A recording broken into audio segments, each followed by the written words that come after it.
So yeah, so for the Q&A, which is coming at the end, we would like to invite you to use the Q&A box, which you find at the bottom, to send questions through as you think of them, and we will then field these to the panelists.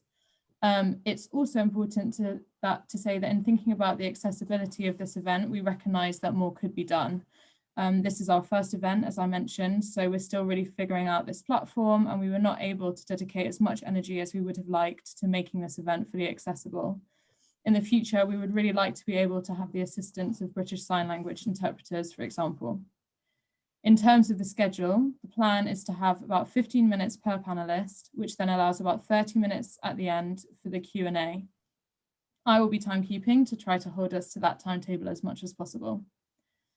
Before I introduce the first speaker, I will just say a little bit about the Students Decolonising Social Work group and how we came to be.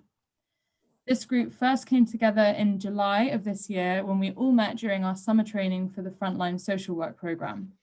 As part of the training, we were encouraged to set up affinity groups, and one that we set up was Decolonising Social Work.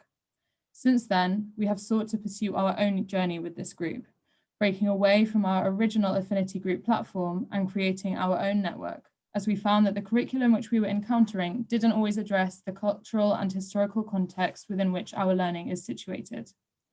This is our very first webinar, and we really hope to connect with many more social work students from all backgrounds and organisations.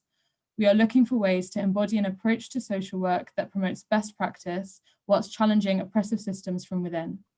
We see our efforts as part of a much broader movement that is currently seeking to decolonise all sorts of professions, such as medicine and education.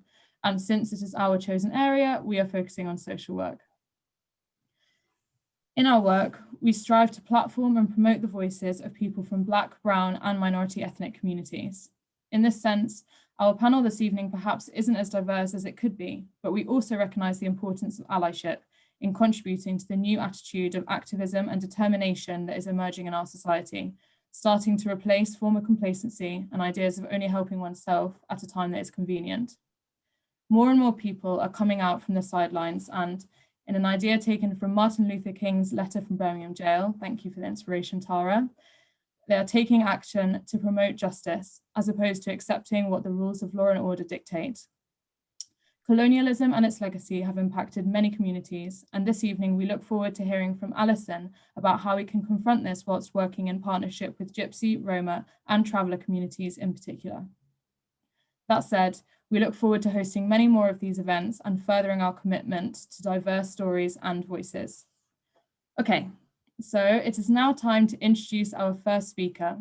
The Twitter handles of all of our panelists will be shared in the chat box. Just so you know. Our very first speaker is Colin Turbett. Colin is a social work writer and activist who worked for many years as a frontline social worker and latterly as a child and family team manager. Throughout his social work career, he was active in the trade union Unison. Colin will be talking on the topic of building cultures of resistance in the workplace. He will be discussing trade unions and highlighting the main aspects of radical social work. Over to you, Colin. Thank you very much, Anna.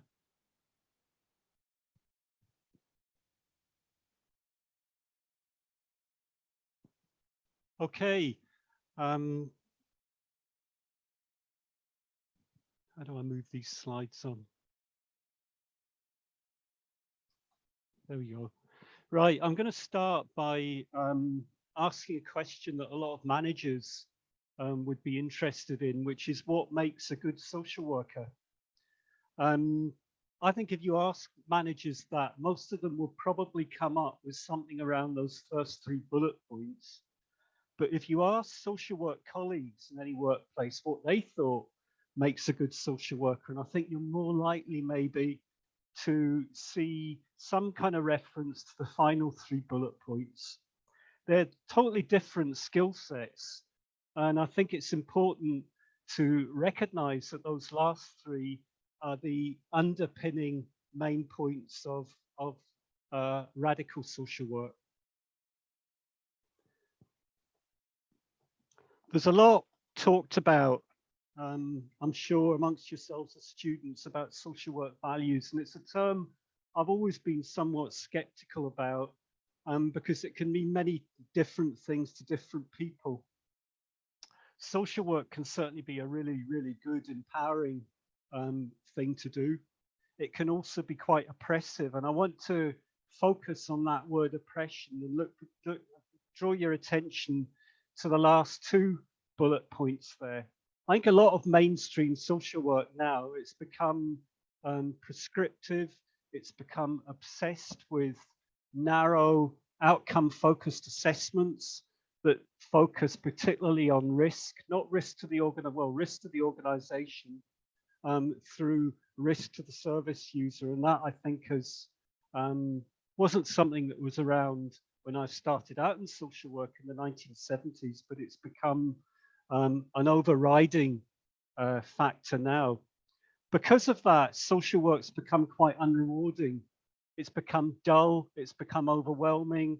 It leads an awful lot of people to leave the profession, to get ill, to end their careers quickly, or in many cases to escape into academia, to escape into jobs that seem, social work jobs that seem less demanding.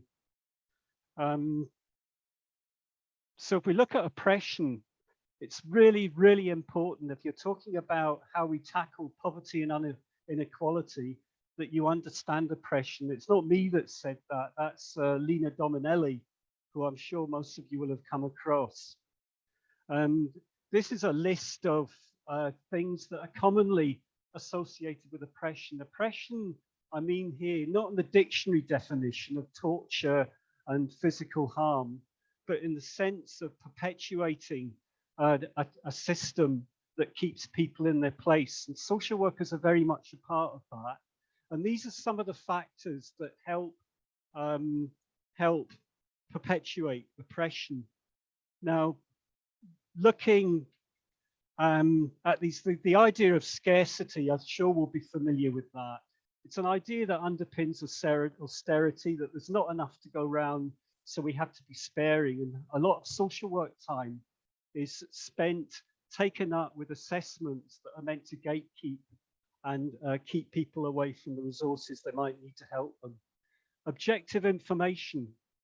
That's, I guess what that means is that assumptions are very often presented as facts, and assumptions that are usually the opinions and view of the world of white middle-class men. Moving on down to stereotyping, that's the typical way in which we characterize entire populations, particularly of ethnic groups, as all having the same, usually negative characteristics. Victim blaming, really, really common in social work. That's the notion that people are responsible for their own situations and their own problems. And that's a factor that underpins an awful lot of casework, traditional casework approaches. And it's certainly something as a good social worker, as a radical social worker, should be challenged. Human nature is, I think, a fairly commonly understood one. The idea of the supremacy of Western democracy and civilization. Well, we now know, thanks to the Black Lives Matters movement and all the things that led up to that, and efforts of groups like your own, and I've called it colonialization, I've renamed it here, but exactly what colonization means, that's perpetuating a view of the world that's certainly not shared by most of the people that live in it. So what are the cornerstones of radical practice? Well, the first is that in any work situation, there are always areas of discretion, no matter how prescriptive the frontline setting might seem in terms of legislation, in terms of expectations of what social workers should be doing, expectations by their managers, that there is always room for people to do things differently. And I've pointed to the work of Lipsky there. Certainly somebody I've used a lot in writings I've done, and Lipsky talks at length about discretion and what that means. Now, I'm a great believer and proponent in community social work, because for me, social work needs to be moved way, way upstream For far too long now, it's focused predominantly on people who are not beyond help, but certainly so far downstream in terms of the problems that have amassed through a society that's oppressed them, that it's extremely difficult to help them. And very often we don't help them at all. We remove their children. We institutionalize them in prisons. We do things that are not necessarily in their interests, even though we might believe that they're in ours. So we need to move practice upstream to look to so that social workers are engaging with individuals and communities at the source of problems rather than waiting for them to build up and become issues that require statutory interventions. And this isn't something I believe that's a luxury. This is something that I think often we're told by managers, there's no time for that stuff. You've got a report to write, just get on and do that. Well, I would challenge that assumption by pointing out that the system's broken. There are people leaving the profession every day because they've had enough of that kind of narrow prescriptive practice. So challenging that isn't a luxury, it's an imperative. So what then do we mean by building alternative cultures, by building cultures of resistance? Now, I've always been, as Anna said, I've always been a trade unionist. And for me, being a good social worker, being an activist, were always linked with being a trade unionist. And that's because I came into the job at a time when trade unions were very powerful.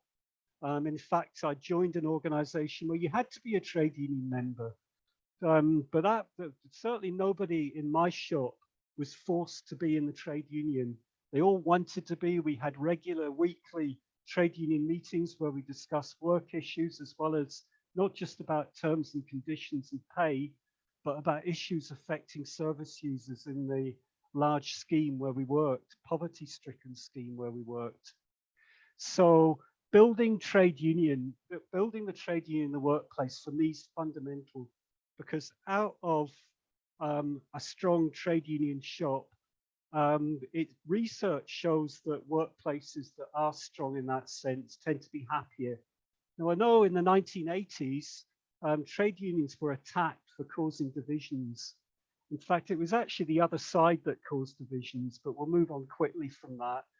There will be divisions in workplaces. There will be people who don't agree with a progressive view of the world. But I think in most social workplaces, they will be in the minority. And I would urge people to seek out workplaces where the potential at least is there to become a strong and resistant workplaces. And that there'll be ones that offer supervision, that offer workload management, offer protection to staff. Bottom-up trade unionism protects workers, and a strong trade union branch can act as a beacon within communities and influence things beyond the workplace. It can also resist things, the atomization that's taken place of staff in recent years, hot desking, home working. I know people have been forced generally to work from home during the pandemic in order to protect themselves, but I don't see that necessarily as a good thing. I see people working together, supporting one another, as being the ideal setting for social workers to work in. So as activists, we should challenge oppression wherever we come across it, not just in case conferences and work meetings where we're discussing the issues of our service users, but in the tea room when we see people making statements that are all about victim blaming. So for me, being trade union conscious is exactly the same as being an activist and aware and progressive social worker.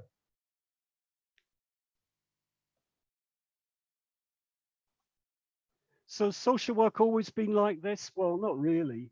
But what I would say is that in the 1990s, after I came into the profession, things changed drastically. Social work was under attack at that point and lost a lot of the power and stature that it had. Legislation resulted in some diminution of social work and subservience to other, and we've seen that particularly in recent years, where we've almost been assimilated by health. in most sectors of social work, statutory social work, frontline social work. So the other thing that happened then was that social work was put out to market. Now, if Tories can make a lot of money for their friends out of COVID-19 and services around that, then they can certainly make money out of social care. And I guess Frontline is an example of that, where you know, a fundamental thing like social work education is a means of profit for some people. And those are trends that certainly I've always actively opposed. So all this has been exacerbated, of course, by austerity and cuts in public expenditure and continued crisis. And we could expect a lot more of that post-pandemic. So I don't know, I must be coming near the end now. So the question was asked in the title of this webinar about should all social workers be activists? Well, the fact is they can't be. You know, a lot of people have responsibilities outside their work that prevent them being active outside work. But I think it's quite possible, even though research shows that most social worker students share the same kind of neoliberal view of the world as anybody else does, but certainly when they come into social work training, and many of them come out with that as well, that it is possible to convince people that social work's actually about a different set of values that challenges the market and challenges capital, challenges competition, and challenges poverty and inequality and all the things that go with that arise from a very competitive and self-destructive world. So I think we should see ourselves as social justice champions, whether we restrict that to a 9-to-5 activities at work, or whether we have the luxury to extend that outside work, I think doesn't really matter.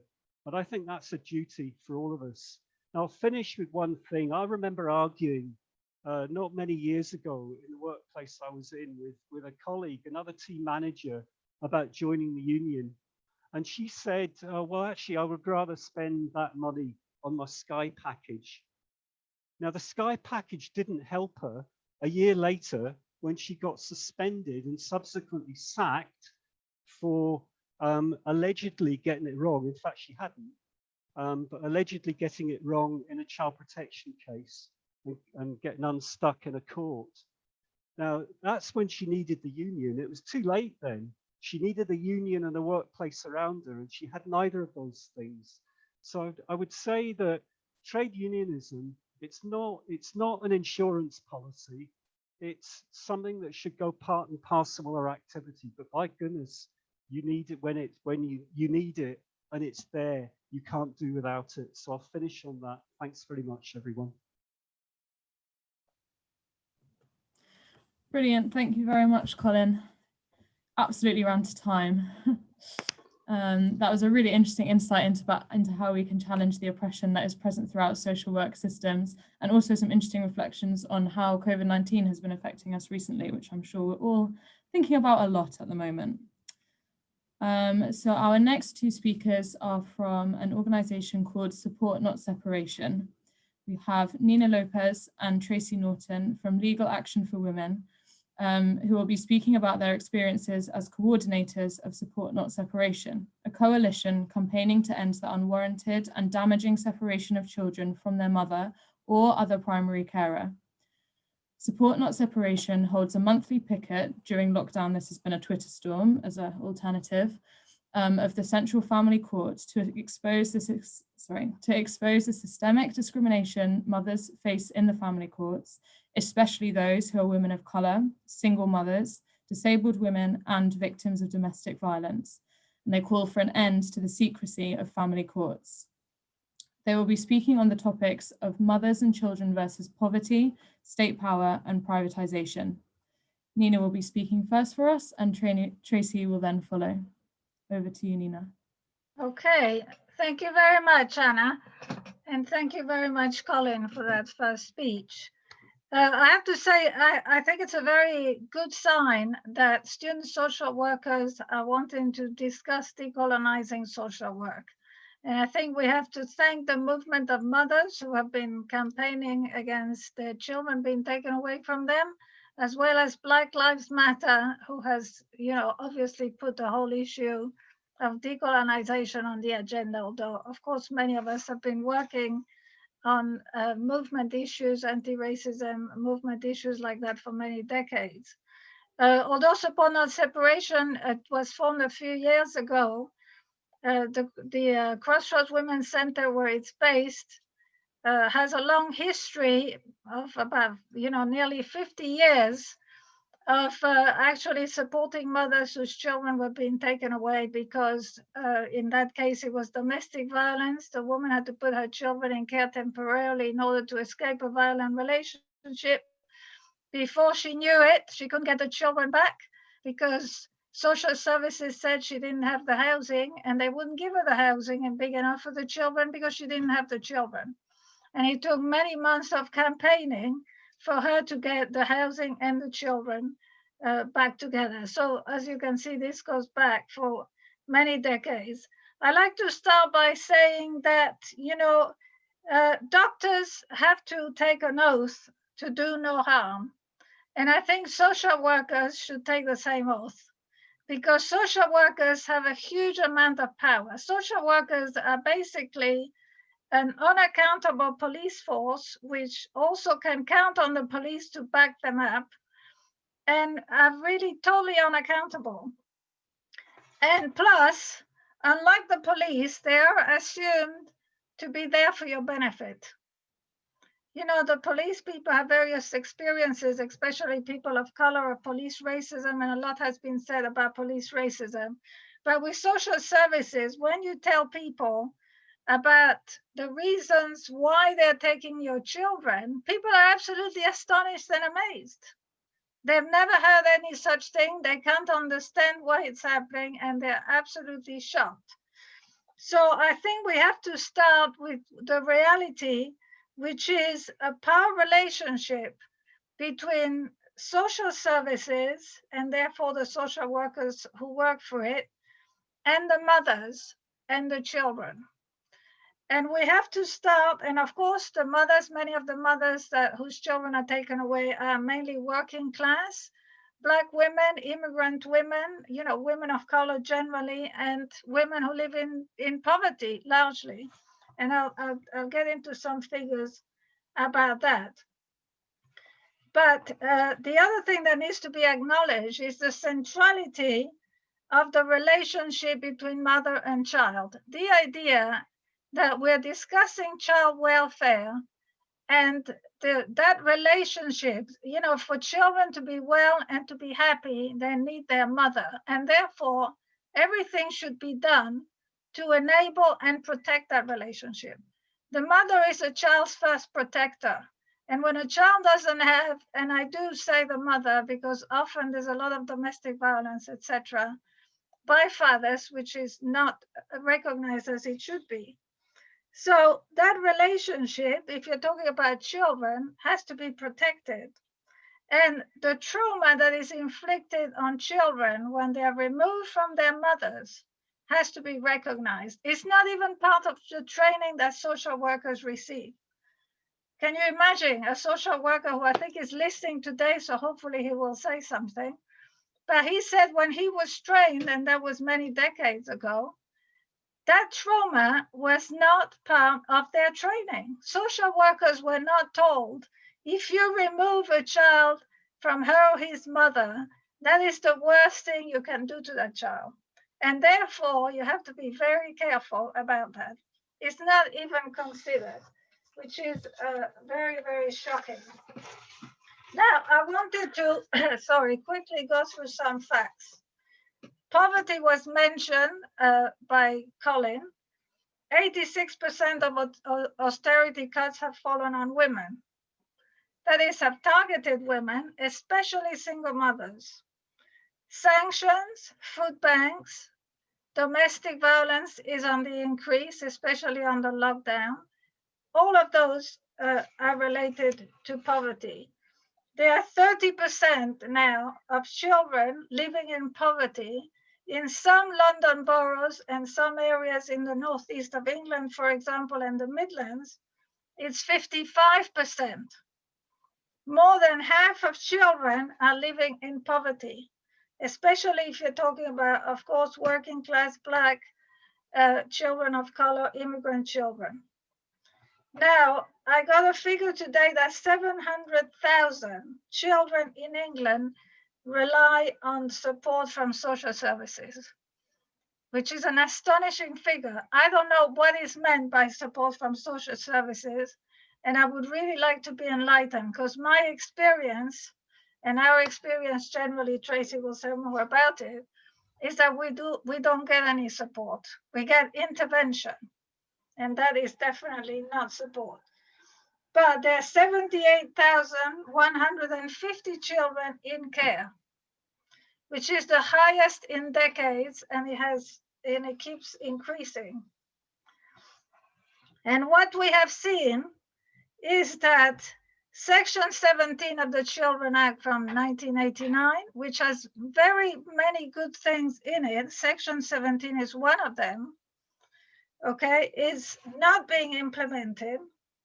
So that Section 17, as you know, is about supporting children to stay with their family. So enabling that, it can be cash, it can be housing, it can be all kinds of services. That money has been drastically cut so that children that are considered to be in need are not getting the support, that their families is not getting the support that could keep them out of need.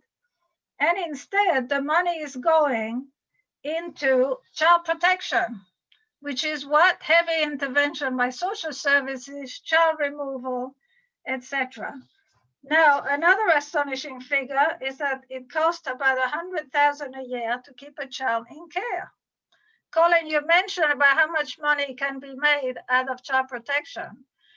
Well, if you think that a child in care costs 100,000, you can see that there's definitely a lot of money.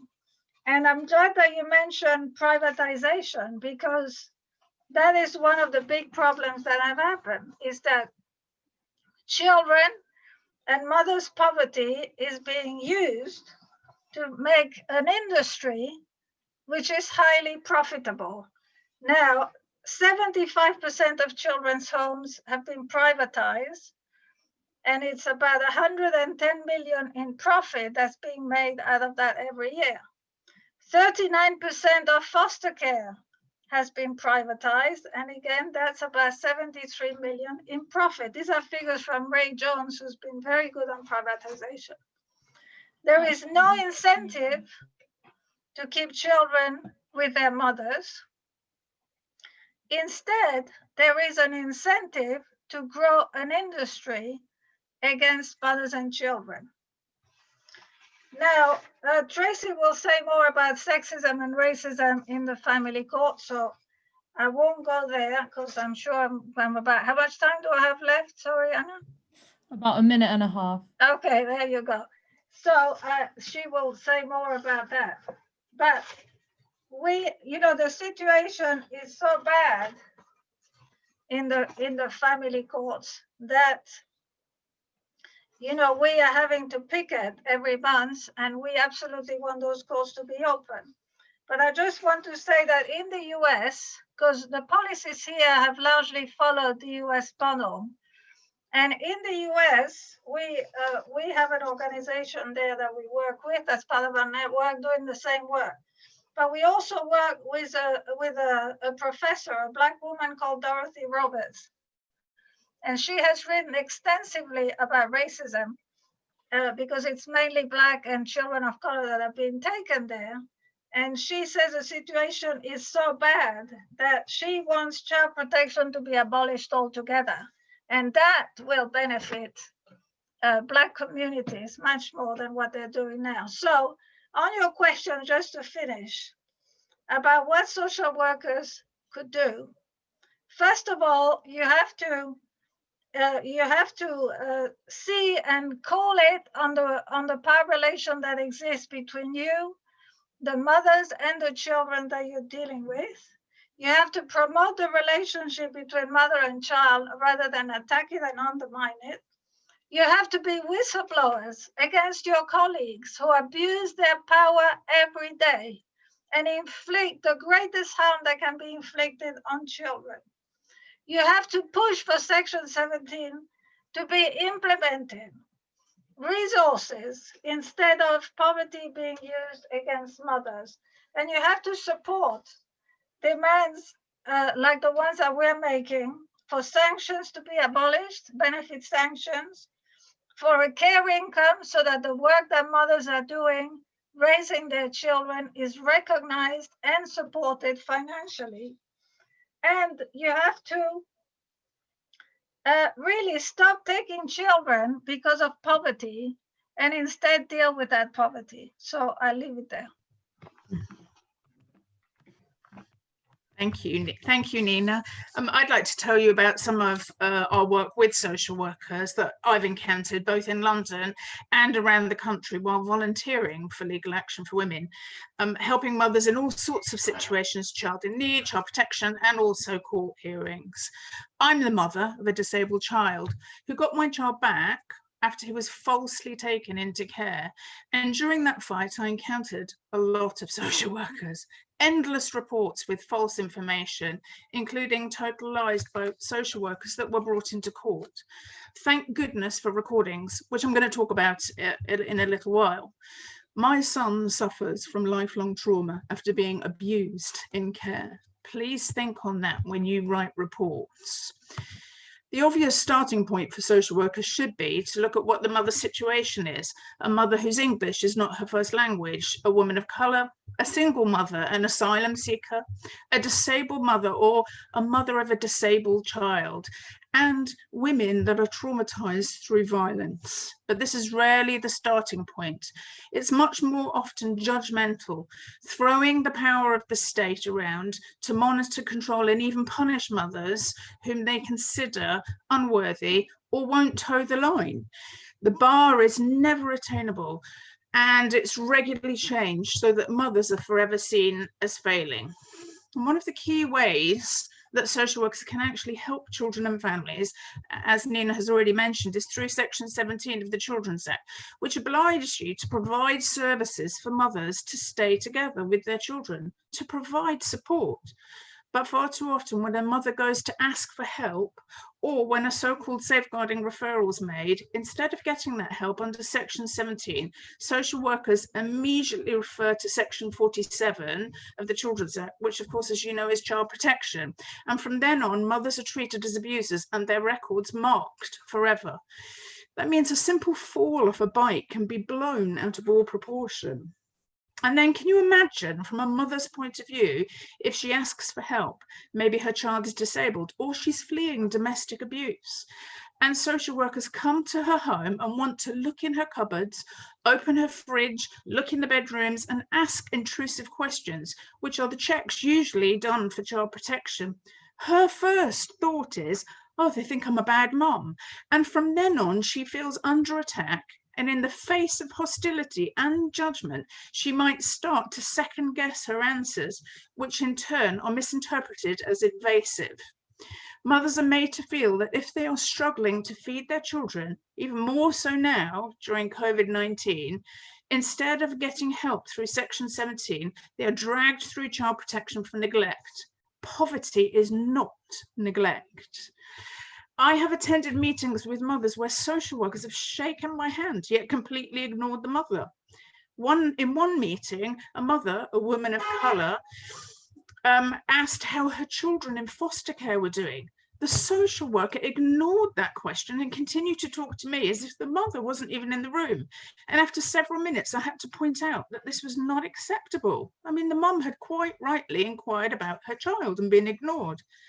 Time and time again, social workers bend the rules, don't even follow what the law says, and trust me, I've had to tell them, and behave as if they are a law unto themselves.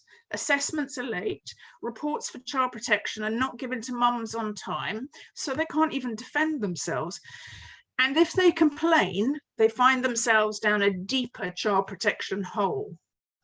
In another case, I always emailed communications to a social worker, as English was not the mother's first language. Nearly a year later in court, that same social worker tried to say to the mum that the mum did not work well with professionals. And that's a common theme we find used in social work, because in his words to a judge, mum had not turned up to a vital meeting. My emails were produced in court confirming that the social worker had in fact cancelled the meeting, and had cancelled the meeting because he didn't want me to take extensive notes. That begs the question as to why he was so determined to see those children stay in foster care rather than rebuild their relationship with their mother.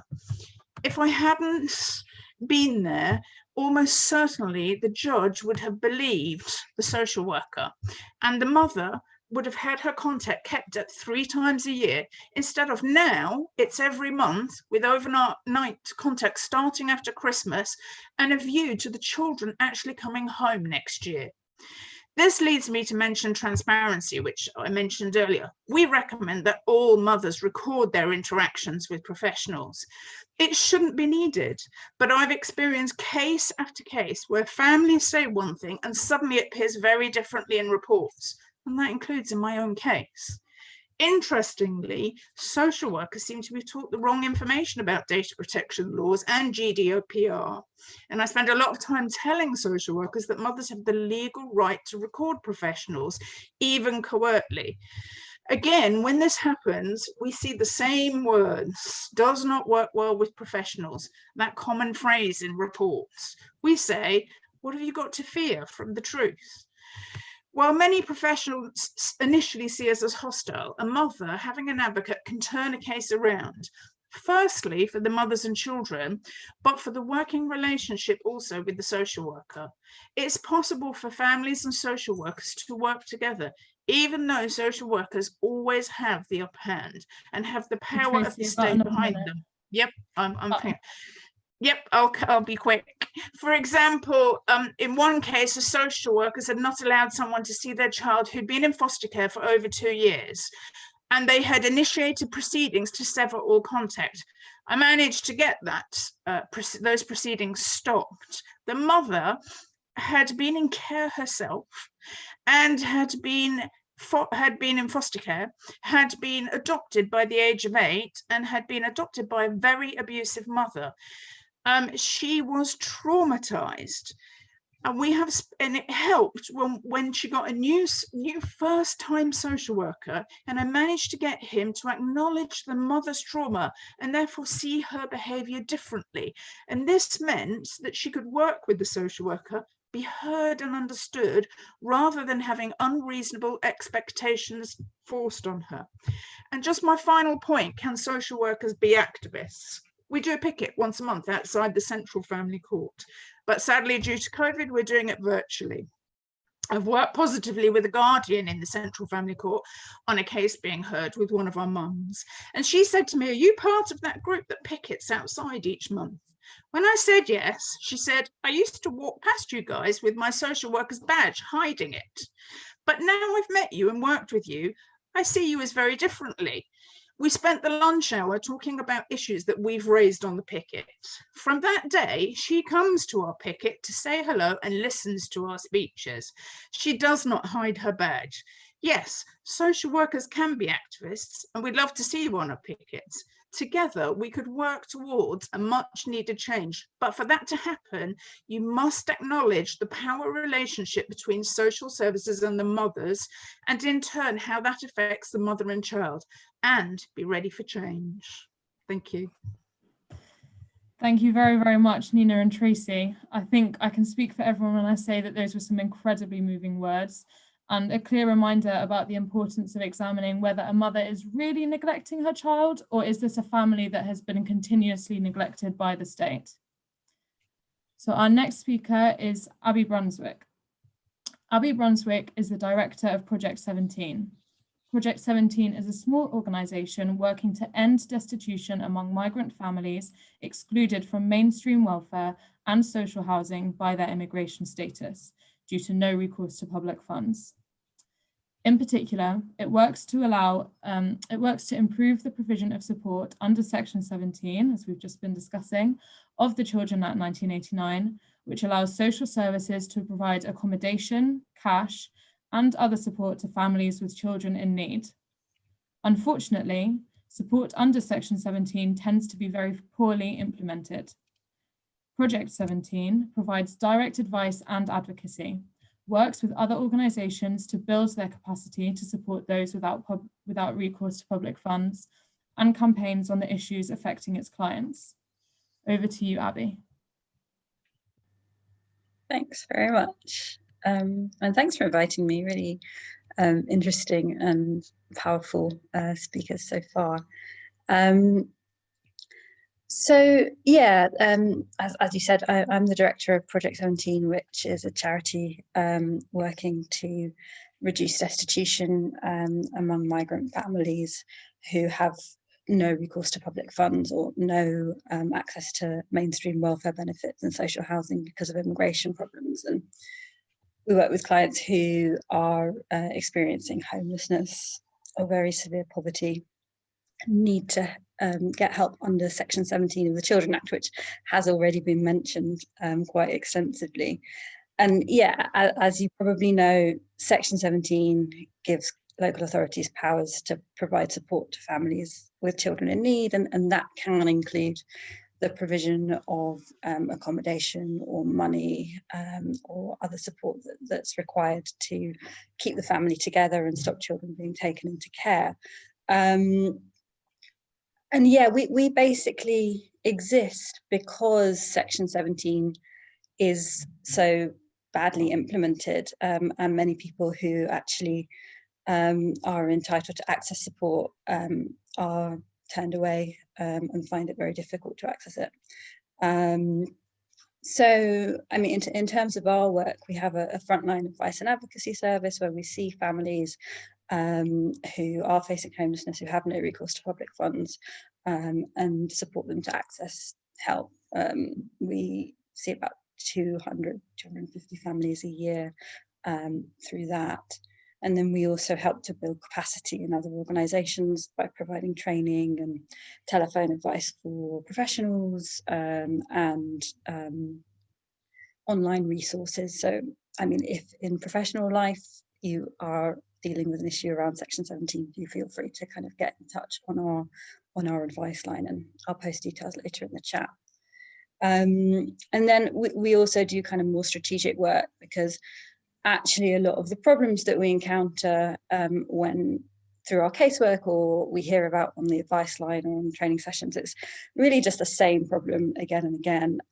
So we kind of engage in like local influencing work with local councils, but we also take part in strategic litigation to try to change the law around Section 17 and improve implementation that way, as well as kind of making complaints and generally making as much of a fuss as we can, really.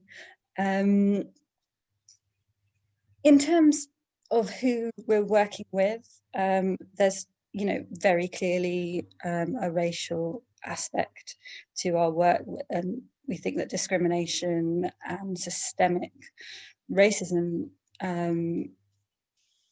plays sort of a huge role in creating the homelessness and the poverty that our clients experience. Almost everybody we work with is Black, everyone's a migrant. Everyone that we see is facing extreme poverty with their children, and about half are actually homeless at the time that they approach us.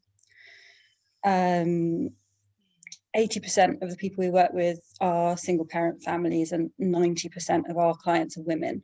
So, you know, there's clearly really gendered and racial dimensions to this work. I was going to talk about a little case study, but instead I'm actually going to play a short film which we made last year that I think kind of encapsulates some of the issues that our clients are facing, and unfortunately some of the responses that they get from social services when they try to access support. So I'm going to try and share my screen, and I hope this works. And if you can't hear the sound, then we please had share. to keep going to McDonald's every night, and we would also go to A&E. I would have to wear my school clothes and sleep like that. The chairs were hard. I felt sorry for my mum because she had to stay up and my head had to be on her lap. Her eyes were open like 24/7, all night and all day, so she could watch over me. Joel is 9. His mother came to the UK 10 years ago from Nigeria. Joel was born here and has never left the UK. All the children in the UK have the right to a home and enough food to eat. But it's not like that for everyone. Many families like mine don't have a home or enough to eat. Section 17 of the Children Act 1989 places a duty on local authorities to safeguard and promote the welfare of children in need in their area. This has become an essential safety net for children whose parents are unable to access mainstream welfare support because of their immigration status. But thousands of children in need are being failed by local authorities and slipping through this safety net. No one would help us and we asked them, the social services, but all they can do is all they've done. I don't understand that. Children like Joel are regularly being left street homeless, without enough money to eat or get to school, and in unsafe and unsuitable housing. Anytime I said, Mom, can we go home? I forgot that we didn't have a home, so I couldn't. My mum said, which home? And I said, oh yeah, we don't have a home. Then I didn't want to talk anymore. Joel and his mum slept in the accident and emergency department for several nights while a lawyer threatened to take the local authority to court. Eventually, the council put them in a hostel. I don't feel safe. At 3 a.m, someone broke a door in the house. People were fighting. They are waiting for the Home Office to make a decision on their application. This means that Joel's mum isn't allowed to work or claim benefits, so sometimes they don't have enough to eat. Because of his mum's immigration status, Joel can't even get free school meals at school. Even his school feels like a hostile environment. It makes me feel really, really different. All the other people are having school dinners and I am having nothing. Thousands of other children are living in the same situation. What would you change about what happened? I would like the social services to help people so that they don't stay in the cold like my family did. Every child should be like every other child. Some children should not feel different, meaning less equal to others.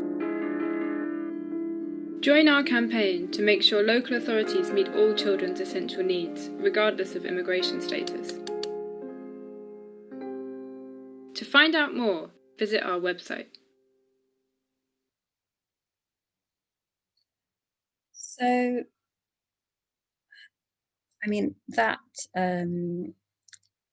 film was made last year and is voiced by the real Joel, who is a child of one of our clients who, had those experiences. And unfortunately, it's not an unusual experience. We tend to interact with a lot of social workers from a lot of different local authorities, and generally we encounter a lot more bad practice than good practice. There's still an enormous amount of gatekeeping, some unintentional, and I would say through a lack of knowledge of what can be offered under Section 17 and the fact that it's not a public fund and that people who have immigration problems can still get help under Section 17, which is hugely problematic in itself. We also encounter quite deliberate attempts at gatekeeping, including wrongful threats to take children into care, as Nina and Tracy were talking about earlier. Just a blanket denial that any support is available is not uncommon. I think in a lot of local authorities, particularly where there are many families with no recourse requiring support under Section 17, what we have seen is the development of child in need assessments that are about children you know, in name only, and some local authorities abandoning that whole assessment process and calling it something else entirely, and really focusing on the parents' credibility, on their financial situation, their immigration status, their relationship history, asking very intrusive and personal questions. We see people's bank statements being combed over in huge detail, and questioned about, you know, absolutely everything, often very inappropriately, often things like, you know, why did you get pregnant when you couldn't afford to have a baby? Not an uncommon question that we've heard. Sometimes actual kind of overt racism. We had a client called a bush girl by a social worker about a year ago, which was particularly shocking. And then I think there's also the kind of creeping hostile environment, which is more systemic rather than a kind of a personal attack on individuals. So, you know, alongside this behavior, which is totally inappropriate, there's, I think this behavior is coming from a deliberate kind of policy environment in which migrant families in particular, and Black families and poor families are demonized. So we also see pressures to keep costs down and that kind of thing that you were talking about earlier, but that leading to, for example, a lot of data sharing with the Home Office. We've seen the advent of embedded immigration officers within no recourse to public funds teams, so information just being shared very, very freely, in a way that is very worrying and you know, we think unlawful. So I think there's unfortunately a lot of bad practice. And a lot of that just really, I think, reflects, you know, the wider environment that the government is kind of creating, a society where it's really hard to be a migrant, and particularly a Black migrant. And I mean, you can view it among the kind of criminalization of all aspects of life. So, you know, I don't know how familiar you'll be with kind of policies around the hostile environment, but for example, making it a criminal offence to work, making it impossible to rent a private property, so making it unlawful to rent, saying people can't open bank accounts, can't get driver's license, just everyday activities become illegal, and that way people become illegal and become criminalized for just trying to survive. And it just creates a kind of a world where people are really, really struggling. And unfortunately, when people go to the local authority to ask for help from social services, often what they get is just more of the same.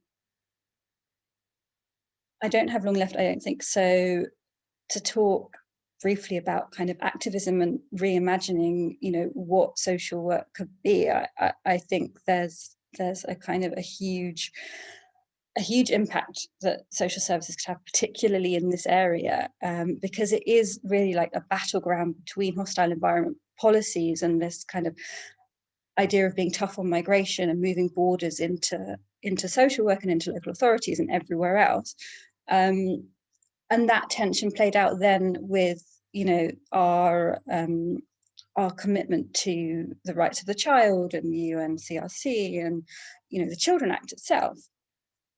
So I think not only being nice to people and not kind of falling into those gatekeeping tropes is hugely crucial, but also, you know, as Nina was saying, actually taking a stand. I think if social work professional bodies, students, local authorities themselves even can take a stand against central government policies which are criminalizing people and pushing people into poverty and making people have no recourse to public funds, I think that would carry huge weight, and would certainly be something that we would be keen to support. So if anybody is interested in having those conversations, please do get in touch.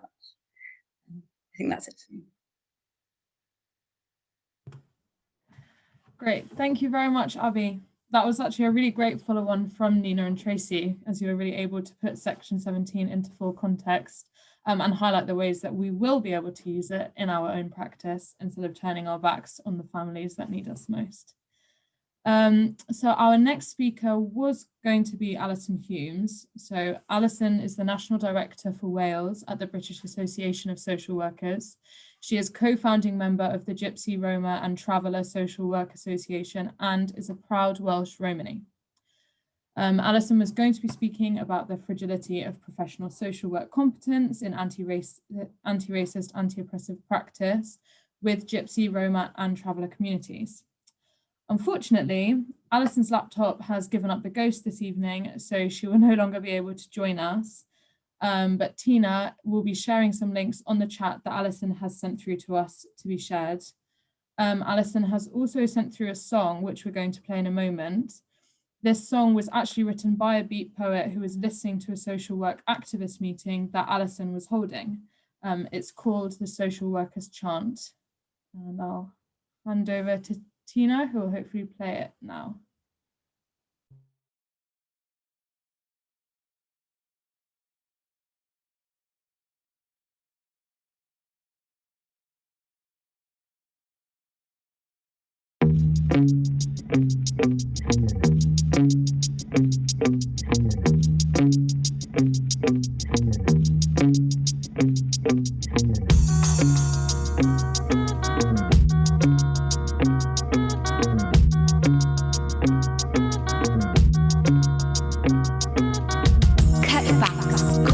Bigger issues, psychological warfare. They say widespread austerity is a life choice. Welfare emphasis gone from our probation services.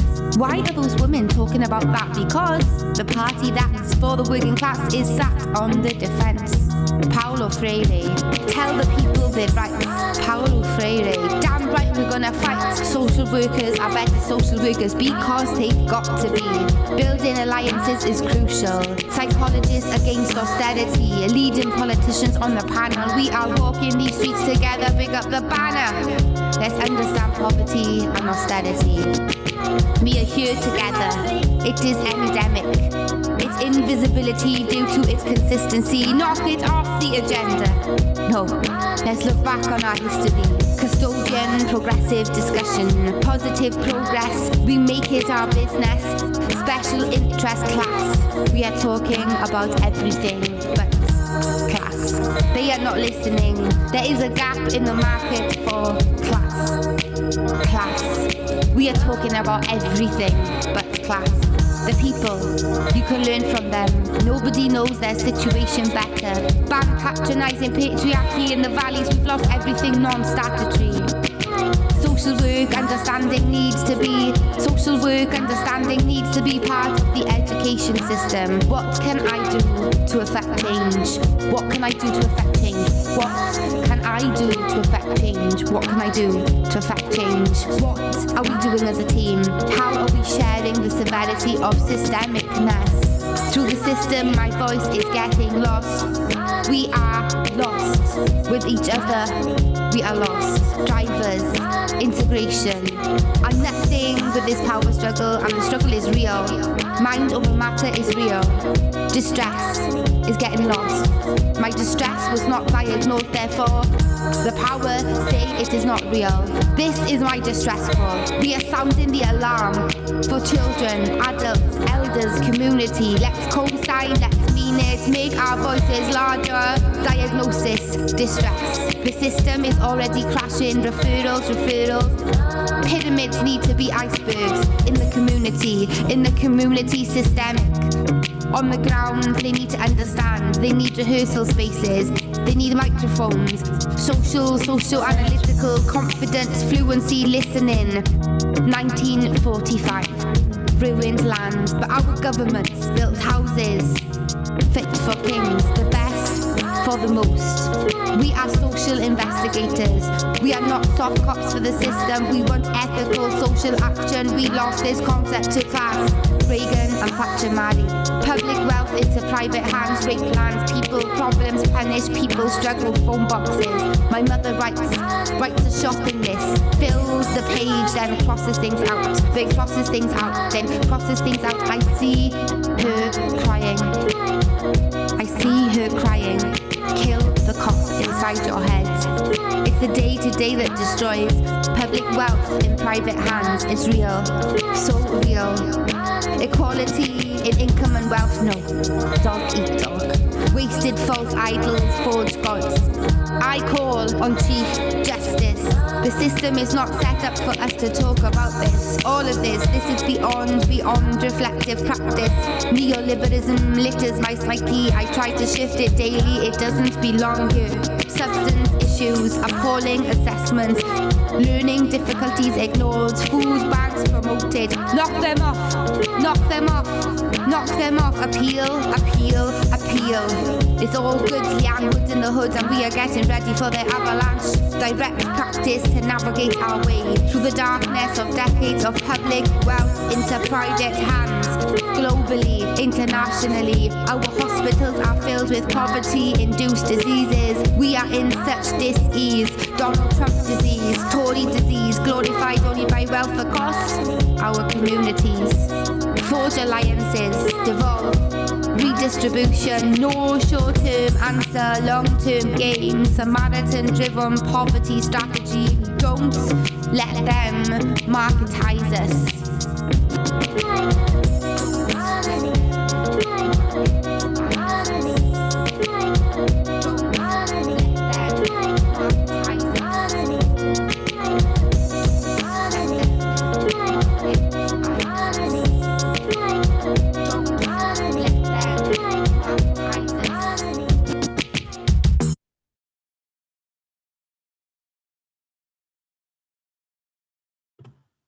Okay, so that has now rounded off the first section of this event, and we will now move on to the Q&A. If you haven't submitted your question yet, that's absolutely fine. Just keep them coming in. They can come through the chat box, or there is a specific Q&A box that you can find at the bottom. So yeah, just keep them coming in and we will do our best to get them all answered. The lovely Tina, who by the way is the amazing organizer of this event, she's done it pretty much single-handedly. So well done, big congratulations and thank you to her. We will together be fielding the questions and asking them to the panelists. I think just the first question I'm just going to answer before we start passing them to the panelists. So Andrea Ferdinand has said, it would have been great if the panel had representatives from communities impacted by colonization. Was this intentional? Colonialism is entrenched in a fabric of British culture. What has the panel's experience been of challenging racial discrimination in social work, and what has been the outcome? So I'm just going to answer the first section and then hopefully some of our panelists can jump on. So basically, we completely agree. It was absolutely our aim to try and have a diverse panel, and it's something that in our work as our Students Decolonising Social Work group, we want to do. We want to promote, we want to engage with voices and stories from all backgrounds. But we also do recognise, of course, the fact that there are many groups that have been impacted by colonisation. Unfortunately, Alison couldn't speak at the end, but speaking on behalf of, well, speaking as a member of the Romani Gypsy group, she would have been very able to speak to that. And yeah, so we recognise that many groups can have suffered through colonisation, but we also recognise the importance of allyship and the engagement of those who perhaps traditionally have been historically part of colonisation and now promoting the voices of all those involved. So over to our panelists. So I'll just read out the second part of the question again. So colonialism is entrenched in the fabric of British culture. What has the panel's experience been of challenging racial discrimination in social work, and what has been the outcome? If you'd like to just hop on, come off mic. I'll come in if nobody else will to kick off. Anna, I'd spoke earlier about trade unions, and I think trade unions have not always, because through their history, trade unions have actually supported discrimination in various forms when it's apparently suited their members, often white men. But in recent years, and certainly in my own union, Unison, we've taken the whole issue of racism in the workplace really, really seriously, and have supported a lot of members in challenging racism in whatever form it's arisen. And I include here the experiences of gypsy travellers, and not just Black, but in relation to other ethnic minorities as well. And I think we've been fairly successful in doing that. And it's low level work. It doesn't get a lot of publicity. It doesn't get celebrated a lot, but by goodness, it makes a difference to the individuals involved.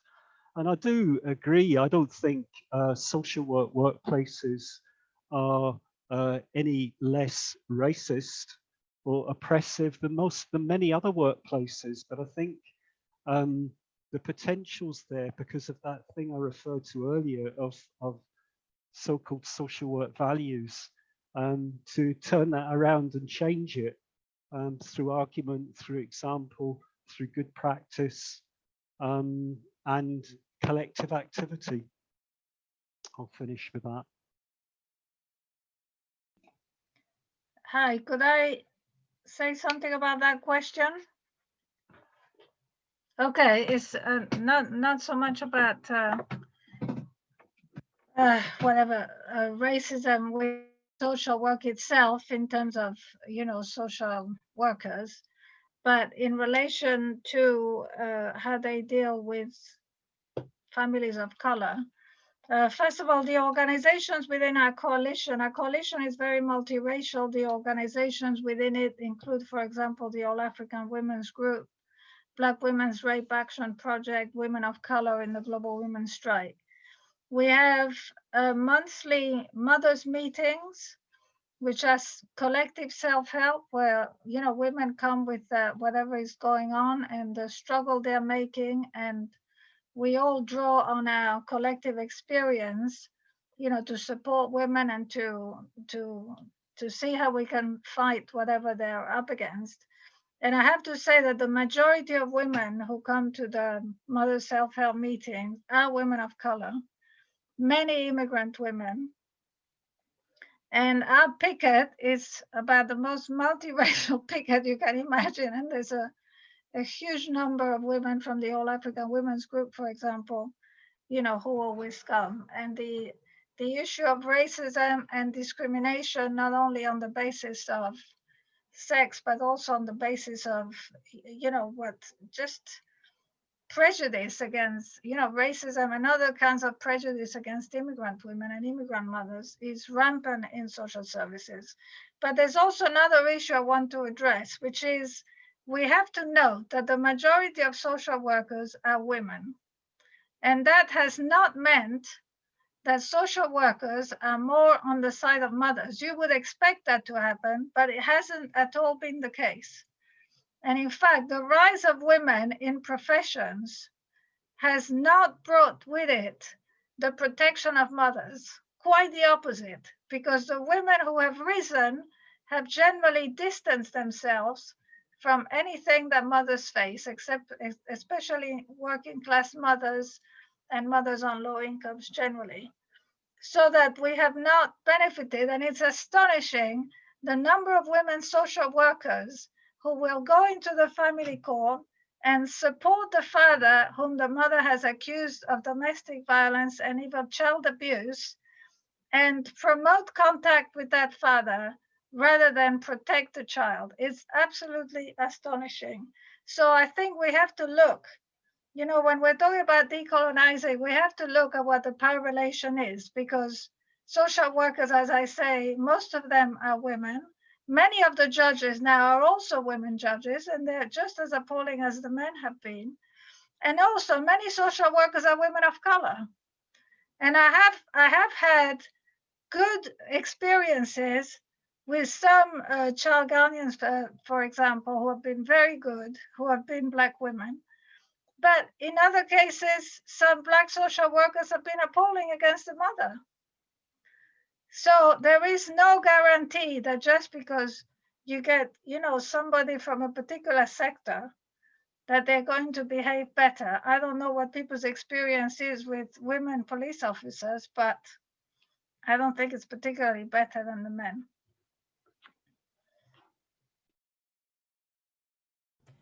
Thank you very much, Nina. Very clear points about the dangers of complacency, I think, there. The next question, I think, is, well, actually, the next two questions are for Nina and Tracy. So there's one, how can we be involved in the monthly picket? Go ahead, Tracy.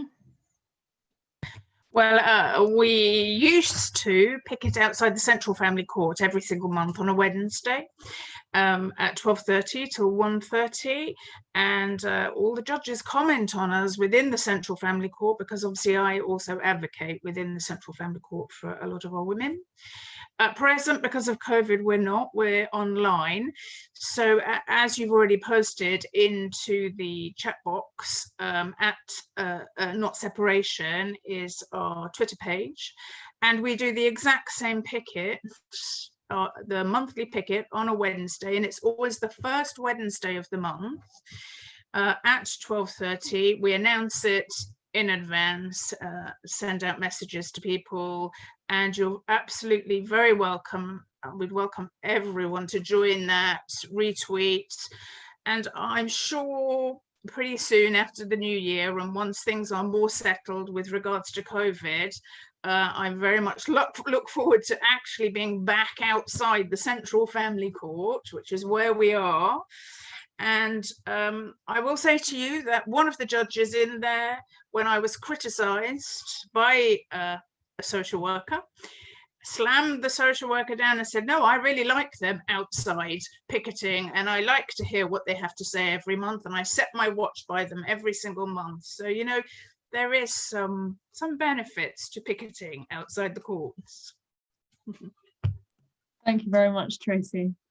And then the second question for Nina and Tracy is, I wondered whether Nina and Tracy have ever come across cases where they've agreed that a child should be separated from their mother, even if temporarily, while a mother accesses support.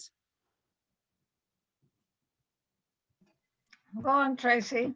Yeah, there are always going to be the cases where the child should be separated from their child. But if you look at statistics, these cases are particularly rare in comparison to the children that are actually taken into care due to poverty. And you really need to look at since the baby P situation caused this huge explosion in social work, where social workers had to appear to be doing something. So they just started kind of like going for everyone, as opposed to those real cases, and there are going to be real cases. And in cases where, for example, mothers might have mental health issues or some other issue. I mean, prisoners don't do a life sentence. People can change. They can have therapy. They can change. And we should be forever looking at that and not punishing them for life for something they did. I mean, some mothers get punished for thieving when they were children, and they then find themselves under child protection when they have a child because they've got this record. I mean, we really need to look a bit more closely at that, as opposed to, this generalized view at present of mothers sort of all being, in that situation, not good enough to look after their own children. And I think we need to think about that a bit more carefully. Yeah, can I add to that?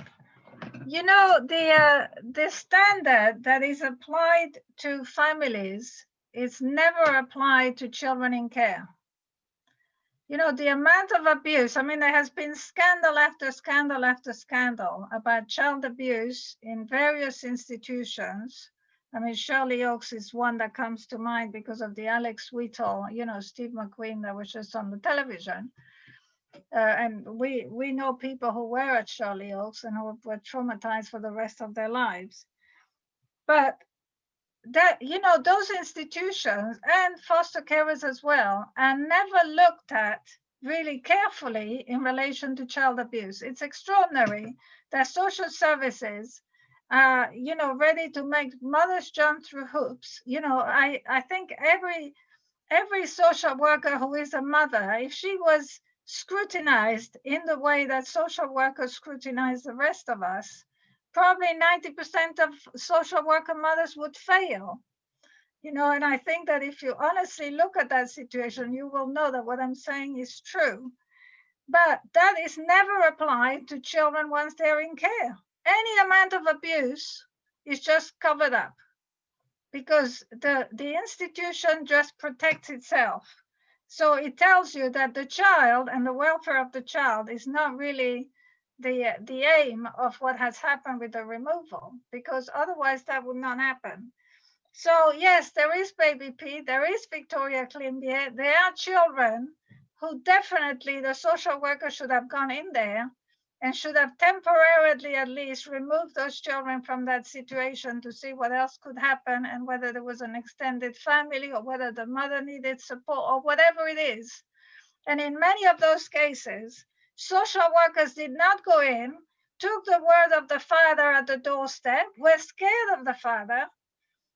You know, that's the other thing. I think often social workers are scared of violent fathers and would rather blame the mother because she's less of a danger to them than the father is, which is a complete letdown of what they're supposed to do to protect the child.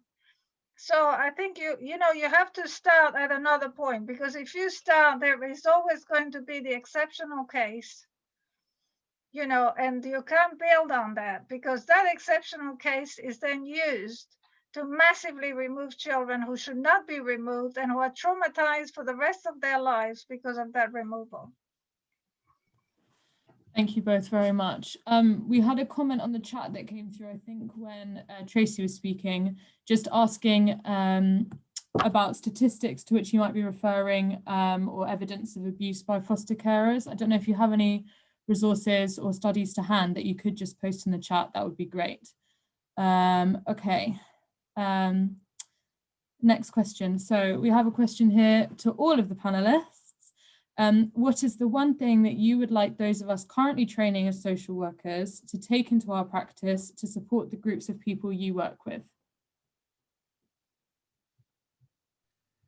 Don't know how easy it is to choose one thing.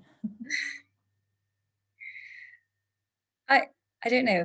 For me, I think I would really like people to look at the person before them as a person and to remember that throughout their career, and to, I suppose, you know, work with every individual or every family, looking only at the information that is before them and not kind of taking into account, you know, all of the baggage, all of the kind of the prejudice and the I suppose the gatekeeping and the pressure that is on you, and then I suppose the other thing is to kind of take that individual approach and turn it into social justice, so to kind of fight back against, you know, those pressures that will inevitably be pressing down on you as social workers.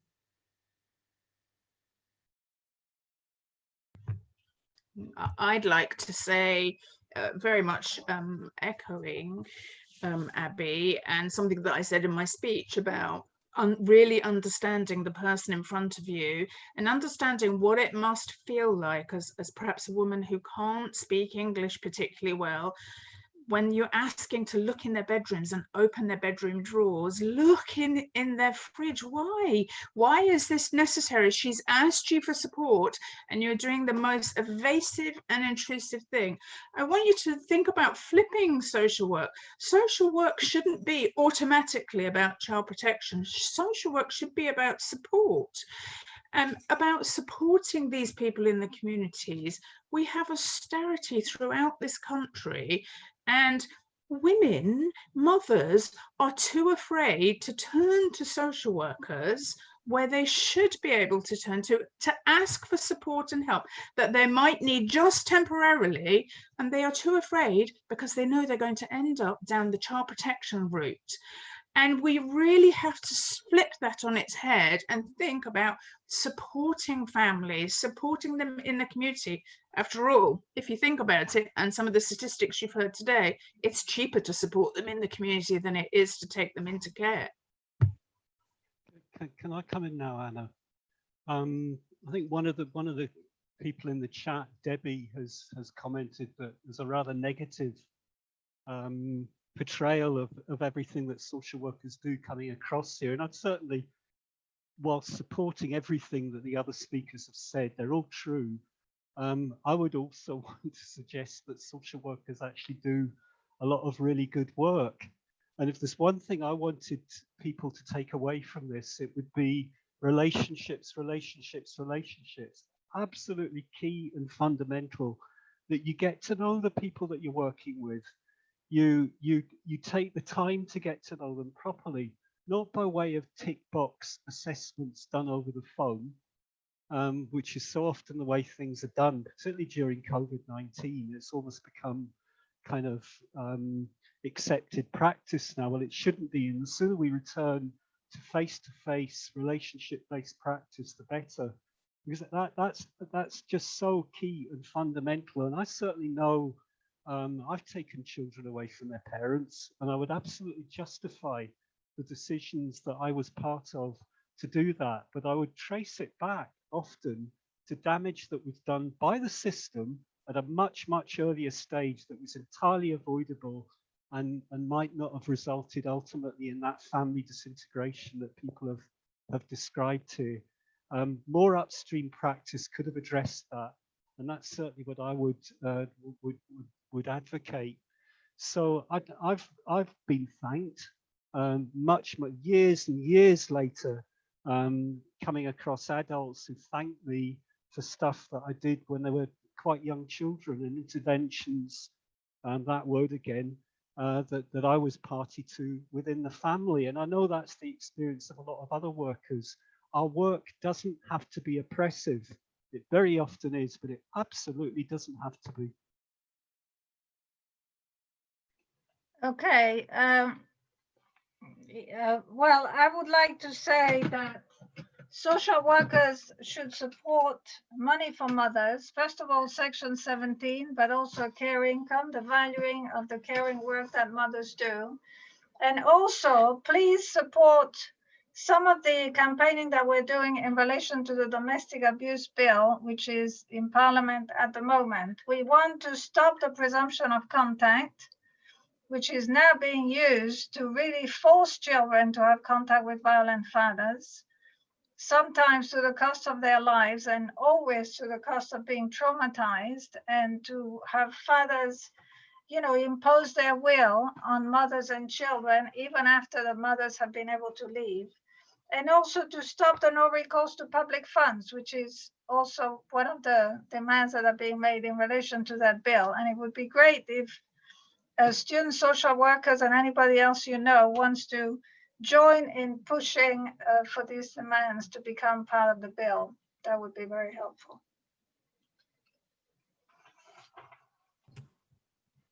Thank you all very much. Okay, so I'm just looking for, I've got a few more questions. There's one here from Philip. I'm a second year student in Wales and have a question for Project 17. Do you, Abby, have any involvement with devolved nations? And does the Nation of Sanctuary plan hold any weight, or is it just passing the blame back to the Home Office for powers outside of devaluation? Project 17 is England-wide, so we don't provide advice in the devolved nations because the law is slightly different. We might, at some point in the next year, teach ourselves enough about the law in Wales to be able to advise there, but at the moment we're England only. I think the notion of nations of sanctuary is useful, not that it confers any kind of legal difference, but that it implies a a different type of politics which can be used in influencing work, and certainly where we've seen change on a local level, I'm talking about just kind of individual local authorities, but it's often been where there's been a change of like local leadership, like a new mayor, new councillors that have run on a platform of inclusivity and of a kind of city of sanctuary or borough of sanctuary, whatever. And that has been an opportunity to press for change. So I think more on a kind of using it as an in to create change and influence rather than as a kind of a legal mechanism. But yeah. Great, thank you very much. Okay, I have another question here from Rory, slightly different kind of angle of questioning. So, with the rise of evidence-based and medicalised approaches to social work, especially around adverse childhood experiences and the voluntary sector, such as the Bernardo's boss stating we need to remove children earlier to stop trauma, what can we do to remove that medical influence on social work to change or stop oppression? Tracy, I think you should say something about this. Okay, yes, definitely. I mean, it comes back to looking at the medical situation of, I mean, we've got at the present, as well as a lot of women of colour, we also have disabled women who also happen to be disabled women of colour too. And, time after time, these reports are made, and when the mother challenges them, there seems no end to, there's no way out for her. She can't, if she challenges them, she can't work with social workers. And if she doesn't challenge them, they become a matter of record. And I think, it's a difficult one, but I think, we need to sort of flip social work on its head and kind of start again in a way, and start back where I truly believe social workers were once, many, many years ago. They were the people that people would turn to. They were the people that were there for support. And I think we've lost all that with all these, targets that people have to reach. And I think as trainee social workers, I think you are the generation that can turn social work on its head and take it back truly to the support it should be. And when someone says, no, that's not correct about me, and want to come in and take their children, listen to them, actually listen to what they've got to say, and not automatically listen to another professional. And I can talk personally on this about my own situation with regards to, if a professional makes a mistake, what they tend to do is cover it up, as opposed to addressing it and saying sorry. How about we just say sorry sometimes and change that mistake? Can I add to that professionals have far too much power. And power is like an addiction. It really is. And that's one of the reasons why it's so hard for professionals to have a different attitude to the mothers and families they relate to. Because once you're given that power, you just want to exercise it. And we have seen, social workers, just really enjoying, the cruelty and sadism that they impose on mothers. We've had social worker, one of the cases I was involved in, with a woman whose child was taken for no reason whatsoever, except that they decided that she didn't relate well to them. She was somebody who didn't think she needed social workers in her life. There was nothing wrong with her child. And at some point, they find a reason to take her child away. And then they told her, you will never see your child again. And that social worker had an absolute vendetta against her. It was the most extraordinary thing. But it's very common. It's really common. Professionals have far too much power. When you're talking about families, you have to start with who is the primary carer within that family and what is it that's needed for that primary carer to have the support, the finances, etc., etc. You have to start there. And I think social workers have to realize that they have it all wrong. They just completely have it all wrong. The first thing about decolonization is recognize the power that you have. Because without that recognition, don't make excuses for and justifications and all that. Without recognizing that, there's no starting point. You're just going to be under pressure from management, and you're going to do the same thing over and over again. And you just have to stand up to management. And we're ready to support. We're ready to support any whistleblower, any social worker who comes to say, no, we've got it wrong. This is what we should be doing. You know, we've worked with somebody called Andy Bilson, who when he was the head of social services, I think it was up in Fife, I can't remember, I'm sure Anne will remember, who is on the chat and she can, you know, get it right. And he said he changed what was happening with social services by giving social workers the money that it would take to keep one child in care for a year and to use that to support families. And he said the results were astonishing, absolutely astonishing. The number of children being taken into care went right down. So it can be done, but you have to start with the central relationship in a child's life. By the way, can I just add that at the moment, for all these things about social workers being risk averse, if you're a mother and you suffer domestic violence and you report that, you're at high risk to have your children taken away from you and to have contact enforced between the child and the violent fathers. And social workers are supporting that and in fact, engineering for that to happen day in and day out. So it's nothing to do with being risk averse. Certainly not for the child.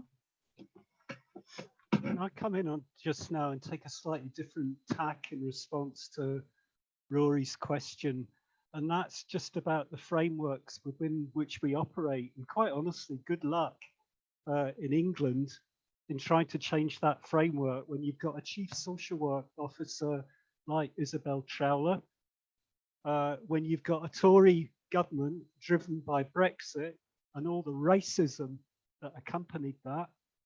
I think in the devolved nations, we've a slightly better chance of changing the framework because they're more social democratic by nature.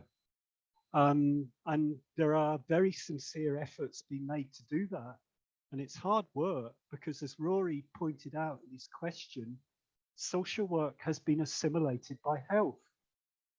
We've assimilated medical models often in terms of treating people rather than supporting and helping them. A medical model in terms of the way we're now managed, often by people with no notion of social work or that relationship-based work, but who've come through a health management training and background. So we've got quite a lot that we're up against, but I think if we can understand and recognize the problem, then we've more chance of challenging it successfully. So sure, it's down to our individual practice, but it is also about challenging the frameworks within which we operate.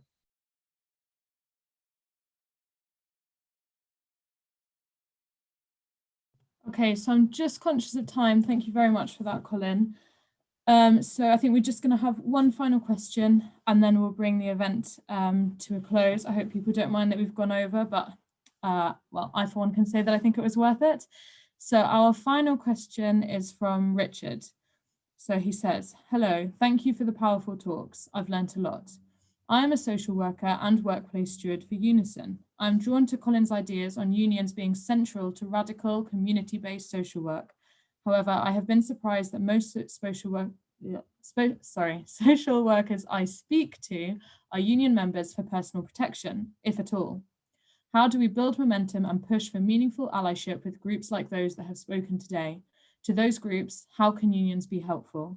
So perhaps Colin, you'd like to answer first and then someone else can come in. Yeah, the question is absolutely right. I think sadly, an awful lot of trade union members, if you can convince people in the first place to join a trade union in an environment like the one we're operating in at the moment, but if you can, many of them see it like, you know, a motoring organization like the AA, it's there if you break down.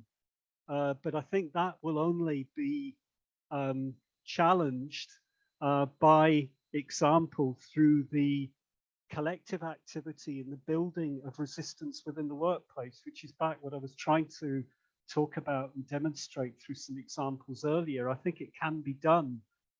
Trade unionism isn't about individuals taking out an insurance policy. It's about collective action. It was built on that in the first place in the 19th century. And we've got to get back to the values that built the trade union movement in the first place, which is about collectivity.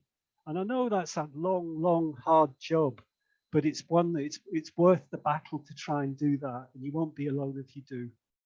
Thanks. And thanks very much for all this tonight. Really enjoyed it.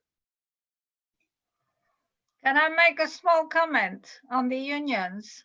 I think we could really do with some union support to deal with the issue of so-called parental alienation, which is being promoted by the fathers lobby, which is very much into male supremacy. And I'm sure some of them are also connected to white supremacy in the US.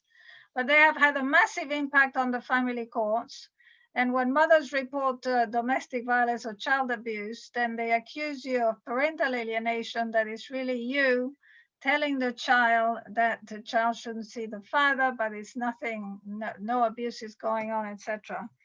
And we really need unions to take a position against that. We want parental alienation as something that can be used in the family courts to be completely abolished.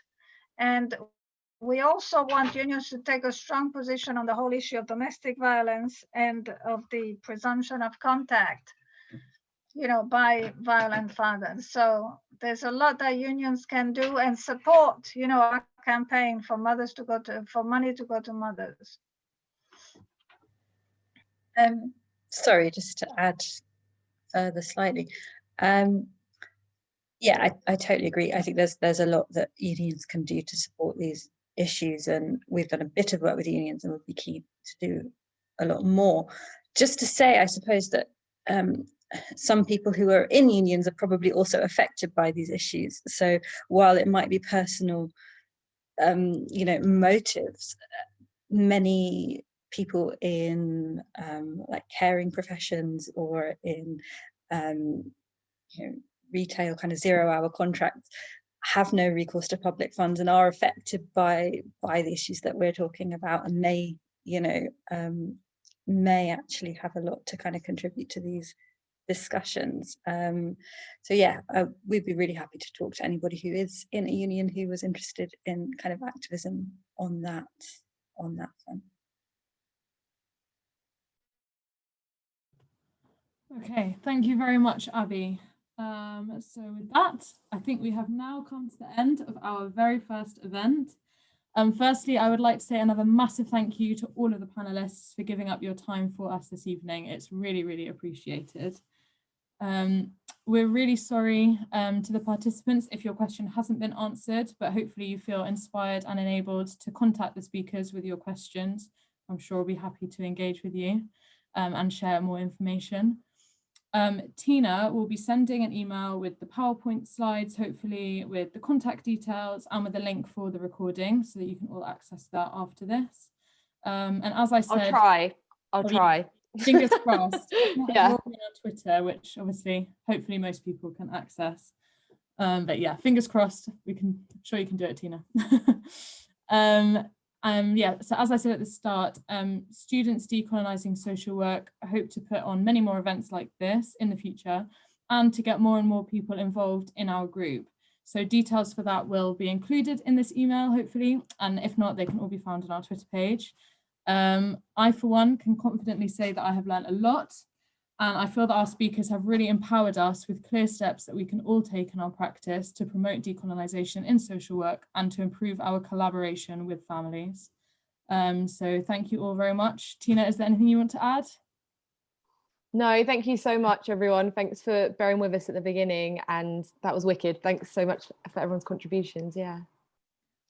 Thank you very much for inviting us, and we look forward to a productive relationship. Yes, thank you very much. Absolutely. Bye-bye. Thank you. Thank you. Bye. Thank you. I'm going to stay on the call just in case anyone wants to chat at the end. Yes. Oh, wow. Very good. Yeah, that was really good. Very good.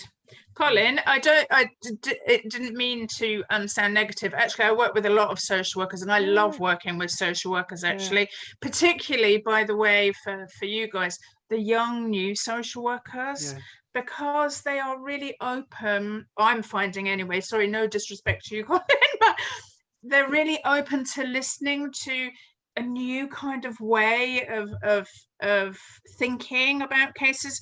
And we have a lot of successful cases, and in all of those successful cases, we've got a good social worker on board. In all of those cases, I have to say. Yeah, no, you were nodding when I was talking. Yes. And I could see that. No, I just felt that some of the people involved in the chat were picking up a kind of negative vibe, and it did. I understand that.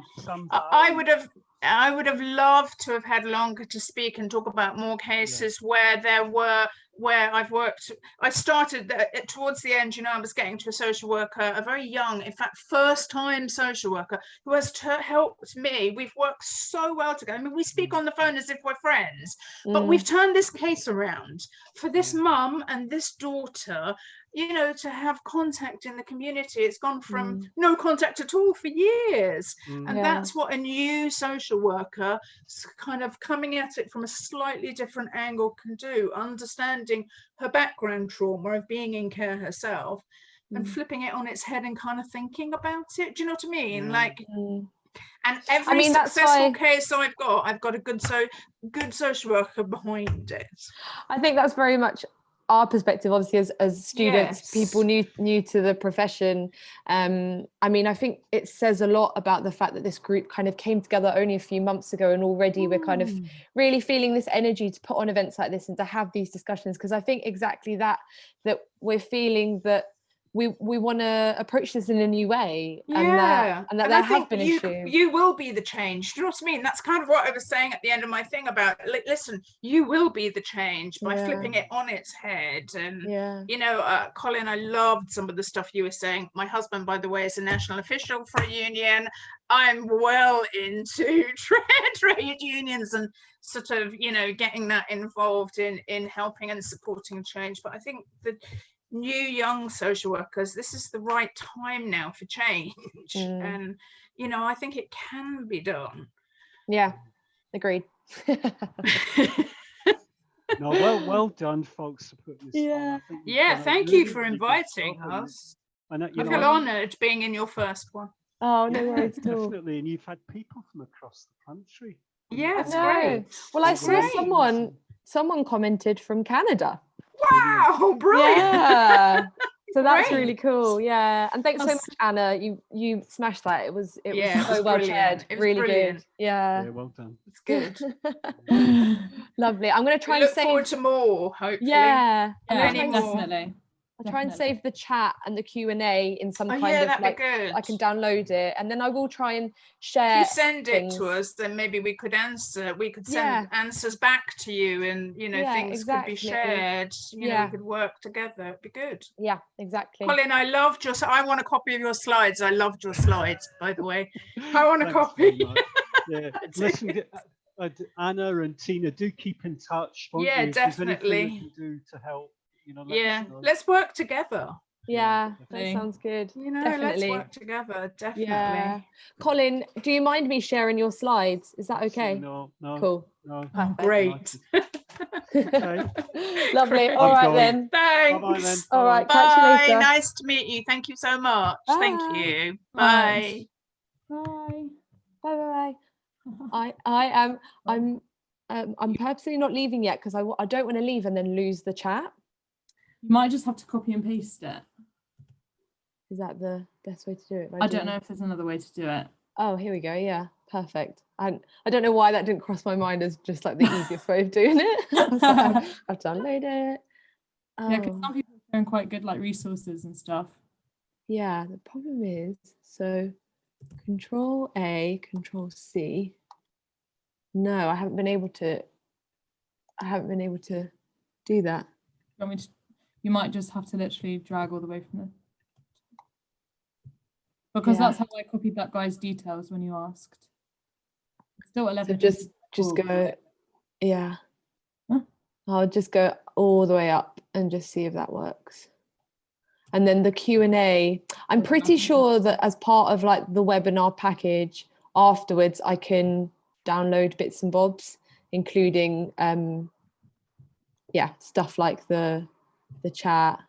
Yeah. Oh, Amy says she's copied it. I've got it as well. Oh, legend. Thank you. Okay, cool. All right, lovely. Let's just close this down, and then I'm pretty sure I can still access stuff afterwards. Thank you so much, Anna. All right, no worries. That was great. Yeah, Well that was really done. good. Honestly. Yeah. well done. Oh man, I'm so glad that's done. But I'm also now like, cool, this is good. We've got some momentum here. We can maybe do something similar next year as well. So, as in like after Christmas. Yeah, definitely. Yeah, now we know how it all works. Yeah, So, exactly. yeah, thank you. Anyone Cool. who's still on the call, thank you so Yeah. much for coming. Sharing with us. Hopefully we'll see you the next one. All right then, I'll catch you Okay. later.